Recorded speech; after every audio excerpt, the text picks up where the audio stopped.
Madam. అసలు ఇది fail అయితే ఇంటికి కూడా వెళ్ళబెట్టే చనిపోతాం. ఎందుకు చచ్చిపోతావు? నా దగ్గర ఉండిపో.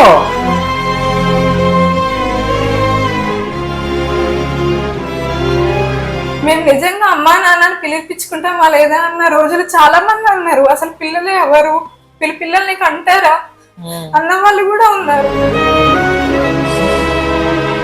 ఇలా ఒక్కరు ఇద్దరూ కాదు, సంవత్సరం 2 సంవత్సరాలు కాదు, సంతానం కలుగక ఎంతోమంది ఎన్నో సంవత్సరాలుగా ఎవ్వరికీ చెప్పుకోలేని బాధని మనసులో అల్లుకుని జీవించిన వీరికి కావలసిన ప్రతిఫలాన్ని 2 3 ఇచ్చి వీరి జీవితాలలో వారు కూడా ఊహించని 2 ఉన్నాయి, 2 హార్ట్ బీట్ ఉంది, 2 బాగున్నాయి. శుభవార్తను వినిపించారు డాక్టర్ పద్మజ గారు. నమస్తే మేడం, నాకు పెళ్ళై 17 years అయింది మేడం. చాలా తిరిగినాం మేడం, తిరగని ప్లేస్ లేదు మాది. ఖర్చు అయితే మేడం అన్లిమిట్ మేడం. లాస్ట్ నమ్మకంతో మీ దగ్గర వచ్చిన మేడం. నాకు ఇప్పుడు 3 ఉన్నారు.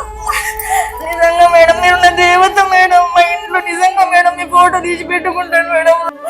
అసలు నా బాధ వర్ణించలేదు మేడం. నాకు తల్లిదండ్రులు కూడా చనిపోయినారు మేడం. నా భర్తని నాకు అన్నీ చూసుకుంటూ వస్తున్నాడు మేడం. 3 ఉన్నాయి, 3 కూడా సేమ్. 3 ఒకటేలాగా ఉన్నాయి, అన్ని 7 weeks ఉన్నాయి. చాలు మేడం, నేను ఇక్కడ ఒక్కళ్ళు అయినా చాలని నమ్మకంతో వచ్చినావు కదా, నమ్మకం నిలబెట్టారు మేడం. మంచిగా ఉంది. కంగ్రాట్స్. ఏడవద్దు, హ్యాపీగా ఉండాలి. వద్దు వద్దు వద్దు, అట్లా కాదు. 2 ఉన్నాయి, 2 హార్ట్ బీట్ ఉంది, 2 బాగున్నాయి. నిజంగా మేడం మీరు దేవత మేడం. ఎందుకంటే అమ్మ అని పిలిపించుకుంటామో లేదో అనే సిచ్యువేషన్ లో చాలా మంది ఉన్నారు ఇప్పుడున్న జనరేషన్ లో. మీ దగ్గరకు వచ్చినాక ఆ నమ్మకం చాలా నిలబెడుతున్నారు మీరు.